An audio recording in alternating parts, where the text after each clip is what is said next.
say it. Okay, so you see the spinal cord here, it's white, it tapers off, and it ends here. So this is the conus medullaris here, and that's about, because this, you know, this is thoracic because you see the ribs here. So here we have the lumbar, and this is the sacral region here. So it ends about L1, L2. That's about the level where the spinal cord ends. And then here is that structure I called cauda equina. And here you see the kind of the nerves. So these are just nerves hanging down here. And they are here, they look like they are a spinal cord, but they should look like this all the way from here. The model is wrong. Okay. So cauda equina. So this here, so filum terminale. It's not, let's call this filum terminale. So that's what straps it down here, okay? So then we see the different plexi. So we have cervical plexi. It's not that big. These, it's not innervated that much. It's not that big, the rami. Here the rami gets bigger. You see the ventral rami here are pretty thick. They come together, they make the brachial plexus. Here's the lumbar plexus, not that big either compared to this plexus here that has a lot of thick structures in it. This is the sacral plexus. So from the cervical plexus, we had one nerve that you can't see. It's probably that one that's cut off here. That's the one that goes down to innervate the diaphragm here. So phrenic nerve, and then this is the brachial plexus, and we have, you can see several nerves going out from here. The ones you need to know is the ulnar nerve, the median nerve, and the radial nerve. So here, ulnar, median, radial nerve. And here you can see that why this one isn't in the anatomical position, because it's showing off a little bit more. But you see here it's standing like this, and you can see how the bones crosses over here. That's why we are supposed to be like that. So you have the parallel. And then we have the lumbar plexi, one on each side, and here we have, so this is the femoral nerve here. This one here, it splits up, so it basically just goes like this, and it splits up in the saphenous nerve and so on, but femoral nerve on the front side of the femur. And then we have the sciatic. See how big that is, a picture, but still, or a kind of model, but this is the sciatic nerve, really big, and it goes all the way down here to the underside of the foot. So that's why you can have pain when you compress this one. You can have pain anywhere along this structure. Okay,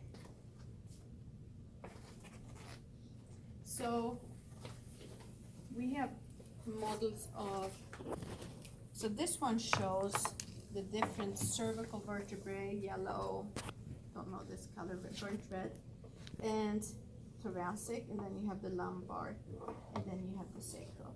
And they don't show the ones that's coming out here, they just show the cauda equina, but in reality you have some sticking out back and you have some going to the front here, and this is not a good one, so let's not look at that. Except for the cauda equina, I don't use this one. We have these, we have it as one big one here, I'll take that one, and we have the smaller pieces of each one. So this shows you, so let's start here in the thoracic region, because here we don't have any plexi, but here you have the two different rami, the dorsal ramus, the ventral ramus, and you see how big the ventral is compared to the dorsal ramus. So this one just goes to the innervated structures that just here, because we remember you can touch these, so you know that the vertebral column is far back in your body. So the kind of skinny one goes to the back, innervates the few structures here, while the ventral ramus innervates anything that is here. Yes? Do bigger nerves like innervate bigger muscle units? Sorry? Do bigger like nerves innervate bigger muscle units? In general, it is like that, yes. So it's just like in this area, we don't have that many we do have, so we have some to the pectoralis here, but I would say in general, it's like the more things in general that it innervates, the bigger it gets. Because it's carrying sensory information and it's taking motor sensory out. So it's taking both. It's not just going to muscles. It has both sensory and motor. Every one of these sticking out here has both sensory and motor. So, okay, so that's in the thoracic, and we call those that's kind of the intercostal nerves. They just run very uncomplicated. So I don't even bother talking about them basically. But here we have the cervical plexus. Here's the brachial plexus. Here's the lumbar plexus. I can't see what I'm pointing at. Lumbar plexus, and here is the sacral plexus. So this is the sciatic nerve. And you see that's way bigger than anything else you see on this model. On this one, it's hard to tell, but I would guess these are the femoral nerves. That's cut off here, coming from the lumbar plexus. And ouch. And then we have, the rubber has come off. So it's pricking me. Okay, so these are the brachial plexus, and you don't really need to point on this one, which nerve is, because we don't know which one is the ulnar. And so just know if I have this model and I say like, what plexus is this? And you say brachial plexus, and then I can say, name 2 nerves that is generated from, 3 nerves. So what are the 3 nerves? Media and radius. And then you have the cervical plexus. Which bone is this? You don't know how many times, if I put this one, only this one, and ask like, because you have already thought you can forget all the bones, and I put this, and so I ask about, and then I said, as an extra question, like, what bone is this? And you don't know how many times people have said sacrum, and you see the difference. So, okay, so, but I guess they were, and the most interesting is when they say it's the cervical plexus, but it's the sacrum. Okay, so I will use either the small ones or I will use this one in the test. So this one is a little messy though. So know the different, oh look, what is this? What happened here? Oh, just slipped.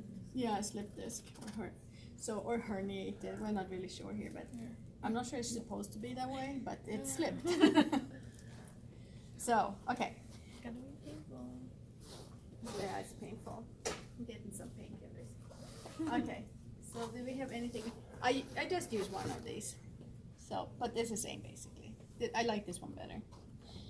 So what structure is this? Cerebellum. And you call this? Cerebrum. And can you see that kind of stuff, the thing here? Not the white, the kind of bulge here? Brainstem. The brainstem, the pons. And then comes spinal cord. yeah, so but between the spinal cord and the pons you have Medulla oblongata. medulla oblongata. And what comes above the pons? It's the midbrain. Midbrain, yeah. And above the midbrain we have thalamus and hypothalamus. Okay. So do you have anything else on my list that I need to know? That I need to know? Can I just take it? Oh yeah, okay, this one. I forgot. I haven't talked about these. I thought that was done. Okay.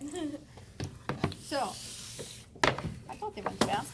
Okay, so this is without the vertebrae, the spinal cord with its meninges. That's what it shows. Spinal cord with meninges. If we have the bone, here's one with the bone on, and so what you see here is basically what goes out here. Kind of compressed. It goes out here. So bone covers all this. Okay. So this is the spinal cord. This is the gray matter. This is the white matter. This is the posterior horn or the dorsal horn. This is the anterior horn or the ventral horn.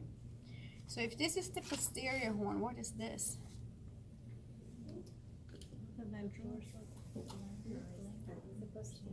It's a dorsal root, the dorsal root.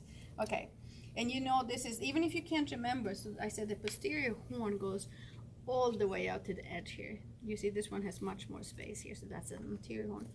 But if you can't remember which one of these were anterior and posterior, can you remember the dorsal root ganglion? So here you have the dorsal root ganglion. That means this is the dorsal root. That means this is behind, so this is the posterior horn. And here you have the anterior horn, you have the ventral root, and here they come together, and this is the spinal cord, the spinal nerve.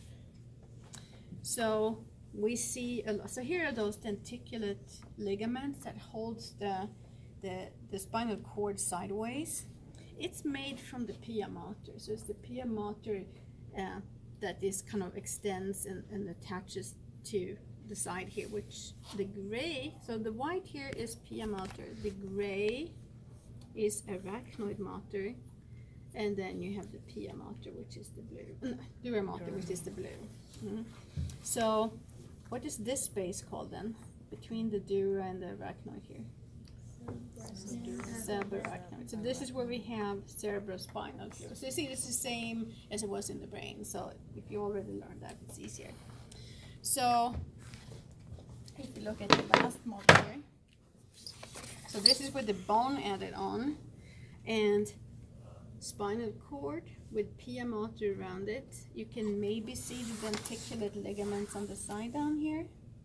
You can see the roots. We actually call, you see, it's like, if you can see, there's like lots of little things coming out there. Like it's not one structure, it's several little things coming out there.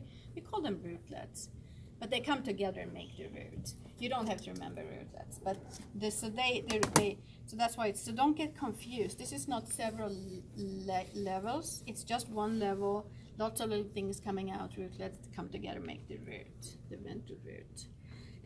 This bulge is the dorsal root ganglion here.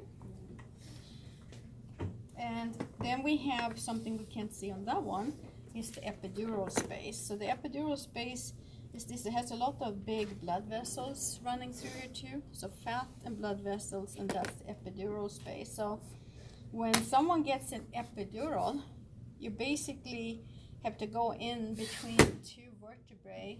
And anyone that ever got an epidural? You got an epidural? Did it help? Yeah. Yeah. Did you have any pain afterwards? Because some people, because you stick you had some pain afterwards in this region where you got it. Yes. Yeah, because you really stick it close to the nervous system, so it's easy to irritate structures. Do you still have pain there? Or? Oh no. No, because some people get permanent pain. Yeah. But so it's a very crowded place where you stick a needle in and give the epidural. So, okay, that's it, I think. Did I forget something? So you can see the rama here too. So the spinal nerve is this little short part here. Then you have the dorsal ramas and the ventral ramas. Here. The ventral is always the bigger one. Okay, that's it for. I have more models here. I do not.